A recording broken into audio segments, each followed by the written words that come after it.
Hello guys! Hello para tayo sa lahat ng Scorpio. Scorpio, alamin natin kung anong messages, vibration, gabay energy para sa lahat. This is general reading, weekly tarot reading Scorpio. So, tingnan natin kung ano ang message na para sa'yo. Okay, kumuha tayo dito ng isang baraha lang.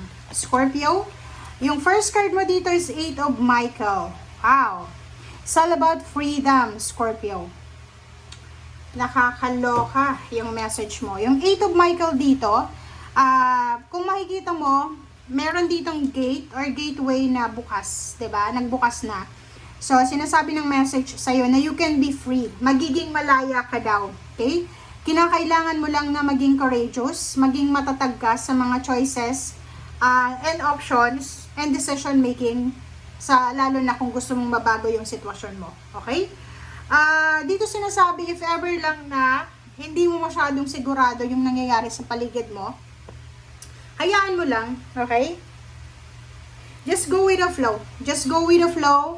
And yun na nga, maging matatag tayo. Kasi parang yung 8 of Michael, maraming beses kang may mga plano ka sa buhay na gusto mong baguhin, si ganito, ganyan, relationship, mindset, healthy lifestyle, or anything, career.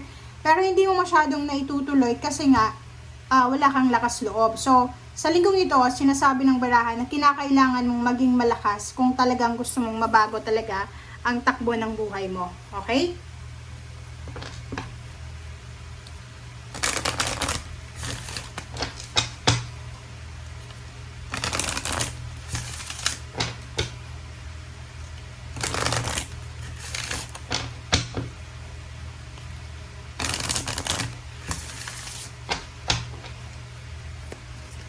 Okay. Okay, next card natin is New Moon in Sagittarius. Focus on the positive. Yun na nga.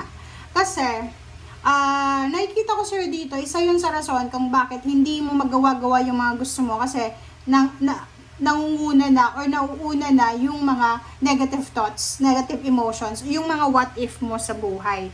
So, dito sinasabi sa'yo na kung gusto mo daw na talagang magkaroon ng 360 degrees na pagbabago sa buhay mo, mag-focus ka sa positibo. Okay.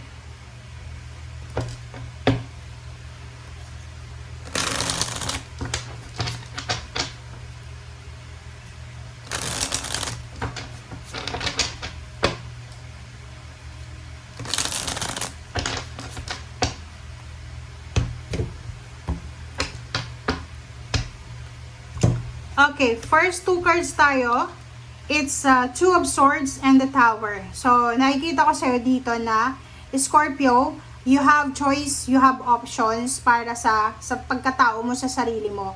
Sinasabi ng baraha yung the Tower, yung pagbabago, yung change, yung transformation. Magbabago yung magbabago, okay?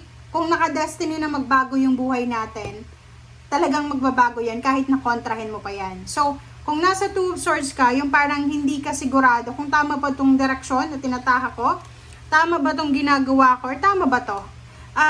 Sinasabi ng baraha sa'yo dito na, okay, pag-isipan mong mabuti kung tama itong ginagawa mo, but make sure na hindi ka dyan mag-stay sa situation na yun. Yung parang gabi-gabi ka na lang nag-iisip, wala ka nang nagawang tama kasi sobra ka ng stress sa pag-iisip. So, kinakailangan mo daw na kumbaga, direkta tayo doon. Okay? Direct to the point. Next card mo dito is Three of Wands and Zero the Fool. Posibleng meron ka na hinihintay, dumating na siya.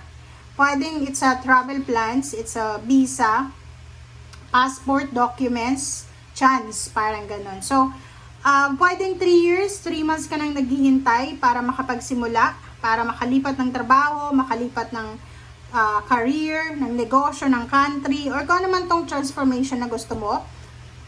Sinasabi ng baraha na dumating na. Dumating na yung tamang panahon, yung pagkakataon para makapagsimula ka talaga ng buhay na gusto mo. Okay? Next card is Queen of Wands. Yun nga sinasabi, you can be free eh. 'Di ba?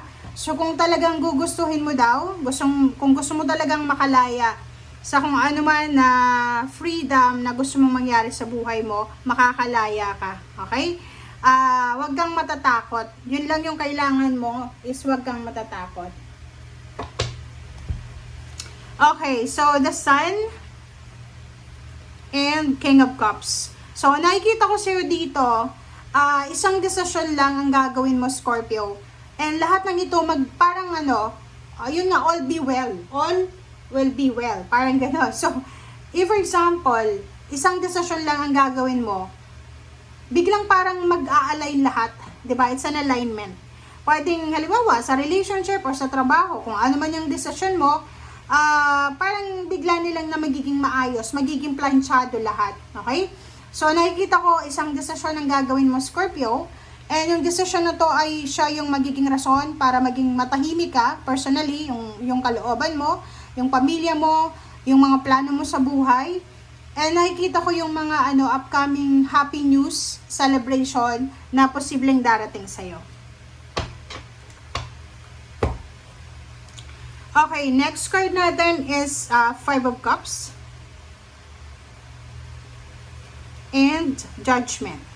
So, etong 4 cards na to, sinasabi ng bara sa'yo dito na may mga rason ka kung bakit hindi mo magawa-gawa yung mga desisyon na gusto mong gawin. Unang-una, nangihinayang ka. Marami kang pinanghihinayangan. Pwedeng nangihinayang ka para sa past mo. Pwedeng nakapag-asawa ka ng maaga. Pwedeng nag-resign ka ng maaga. Nag-retire ka ng maaga. Galing ka ng ibang bansa tapos umuwi ka. So, pwedeng nagsisisi ka sa ngayon. But, sinasabi ng baraha, anuman ito, okay? Anuman ito na pagsisisi na ginagawa mo or ginawa mo sa past mo, hindi ito rason para kung ano yung mga susunod mong actions is magiging invalid na siya. Okay? Okay, so the Emperor is all about clarity, about stability and balance. So, kailangan maging klaro. Okay? Kailangan maging klaro to, guys. Sinasabi sa'yo na hanapin natin yung stability. Huwag tayong pagewang-gewang na like, magdedesisyon tayo ngayon, tapos bukas, iba na naman. So, dito sinasabi, hanapin natin yung stability and balance. Okay? Next card natin is Ten of Pentacles.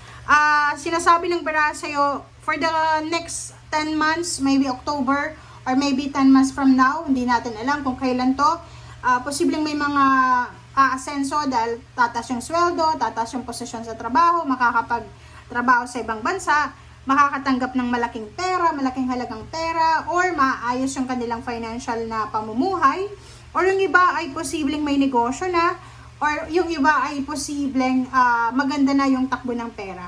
Okay?